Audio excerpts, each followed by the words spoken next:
Tout ce qu'il faut savoir pour cela, péter dans la cour de récré et dans What's Up. La preuve avec au sommaire aujourd'hui des figures impressionnantes, une drôle d'amitié et des œuvres qui font un carton.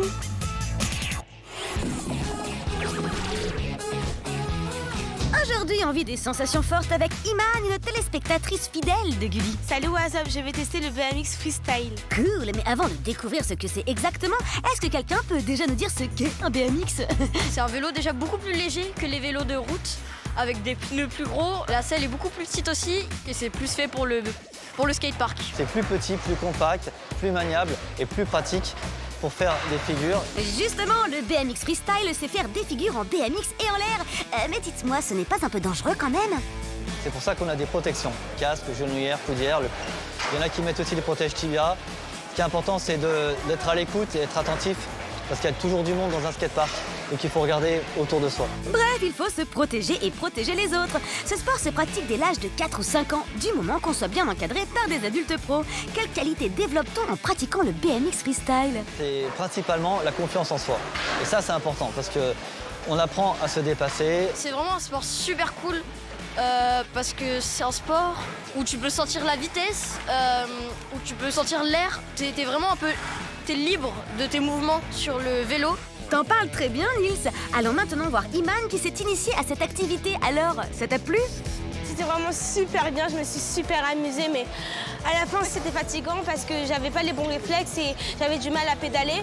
Mais plus tu avances, plus ça va mieux. Eh oui, le sport c'est ça, plus tu le pratiques et mieux tu te sens. En plus, une activité physique c'est bon pour la santé. Tu n'as pas été trop effrayée en faisant des figures? Bah, au début j'avais super peur, mais comme le moniteur me mettait en confiance, ça allait à la fin. Et comme il y a beaucoup d'adrénaline, bah après on se sent vraiment très bien.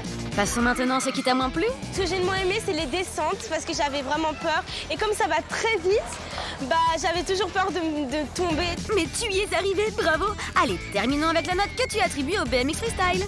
Pour ce sport, je mets 4 fois et demi. C'est presque la meilleure note pour cette activité qui se pratique un peu partout en France. Si vous voulez vous y mettre, le site de la Fédération Française de Cyclisme s'affiche à l'écran. Merci Iman de nous avoir fait confiance et à bientôt. Au revoir What's Up. Le 5e tome de Tib et Tatoum vient de sortir. Ah, vous ne connaissez pas cette bande dessinée? Ah, mais c'est dommage. On va réparer ça tout de suite. Tib, c'est un petit garçon qui voyage avec sa mère et qui a une tache autour de l'œil. Mais ce n'est pas sa seule particularité, car il a comme animal de compagnie Tatoum, un petit dinosaure. Ils sont les meilleurs amis du monde et passent leur temps à s'amuser et à faire quelques bêtises aussi pour dire vrai. Dans ce nouveau tome, Tib, sa maman et Tatoum posent leurs bagages dans une tribu de pêcheurs et vivent avec eux quelque temps. L'occasion de prendre des vacances, mais aussi de se faire des amis, comme Dolly par exemple. Tout se passe si bien qu'ils envisagent même de rester vivre dans cette tribu. Vont-ils sauter le pas? Ça, vous le saurez en lisant le tome 5, disponible depuis peu en librairie et dans le titré. On s'entend trop bien. J'adore ce titre. On termine avec celui qui est sans doute le sculpteur d'œuvres en carton le plus doué du monde, Greg Olejnik. Cet artiste australien est également passionné de science-fiction. Voilà pourquoi la plupart de ses créations sont des robots. Waouh! Ce que Greg aime dans le carton, c'est que ça ne coûte pas cher, c'est recyclable et facilement modelable. D'ailleurs, à chaque fois, il se lance comme défi de ne faire ni plan ni dessin préparatoire. Il se contente de commencer sans savoir ce qu'il souhaite réellement fabriquer et il improvise. Moi, mon œuvre préférée, c'est ce robot marin sur son bateau. Non mais regardez ça! J'adore aussi les créations qui sont éclairées de l'intérieur. Ça leur insuffle encore plus de vie. Oh, toutes ces photos donnent envie de tenter de fabriquer son propre personnage, n'est-ce pas? Je pense que je vais m'y mettre dès maintenant, moi.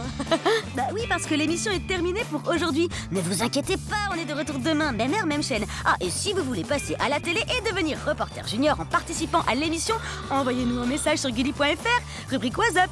On verra ce qu'on peut faire. Allez, au revoir!